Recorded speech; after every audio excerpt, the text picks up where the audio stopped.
welcome to an Asliga.com video article. I hope you've all had a wonderful international break.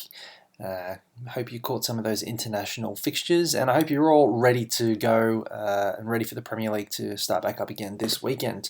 I know I am.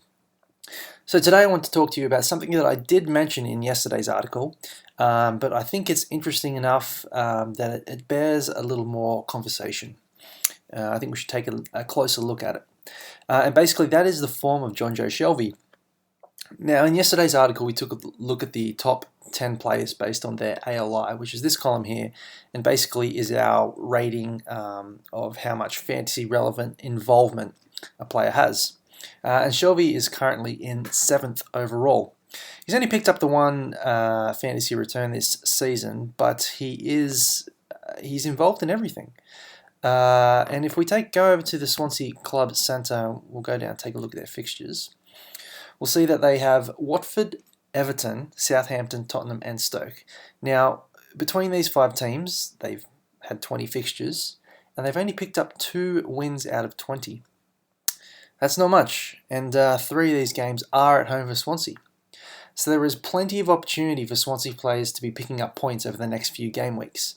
Now, obviously, all the discussion at the moment is about Ayew and Gomis, and rightly so. You know, Gomis has scored 4 from 4. Ayew has been in excellent form. He's the top point scorer here for Swansea at the moment. But the interesting thing about Shelvey is that he comes in at a price point of 5.5 million. Now, if you can't get Ayew or Gomis for whatever reason, I mean, I suppose you can have Gomis in your team as well. You probably don't want to double up on Swansea midfield. But if you're looking for Swansea coverage based on these fixtures and you can't get Ayew, maybe you're trying to get rid of someone like Richie, you're just trying to downgrade. Maybe you've used your wild card and, I don't know, you're trying to find a cheap midfielder. Shelvey is well worth a look. Now, if we go here and we'll just take a look at the Swansea team. I've just set up some of the most important stats here. We'll see that Shelvey is topping the charts for Swansea when it comes to final third passes. He's 13 ahead of Andre Ayew this season. Key passes he's well ahead.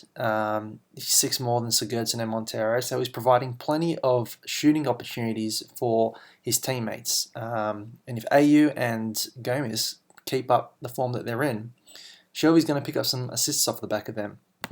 He's putting more crosses than any other player in the Swansea team, 10 more than Montero. When it comes to shots, he's 4th, but that's only because there's 3 people on equal first. But he's only had 1 shot less than Sigurdsson, Ayew and Gomis. And shots on target, he is 3rd behind Gomis and Ayew, who both have had 7. So there is no reason to believe that Shelvey is not going to get amongst the fantasy points sooner rather than later. Now, obviously, we don't win fantasy leagues on hopes and dreams, right? So often I won't bring in a player unless, you know, I've seen him do the business. Now, he's only picked up the 1 return out of 4, so I would personally like to see him, get on the score sheet or pick up another assist before I bring him into my squad. But this is a player I think that you guys need to have on your watch list for the next few weeks because he's very, very cheap.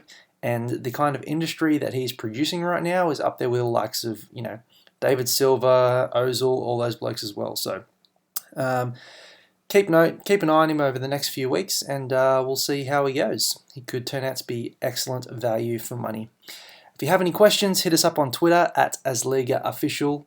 That's our handle right there. And I hope you all have an excellent Game Week 5. Don't forget to sign up to Asliga.com, and you can use all these tools and discover these things for yourself. Thanks, guys.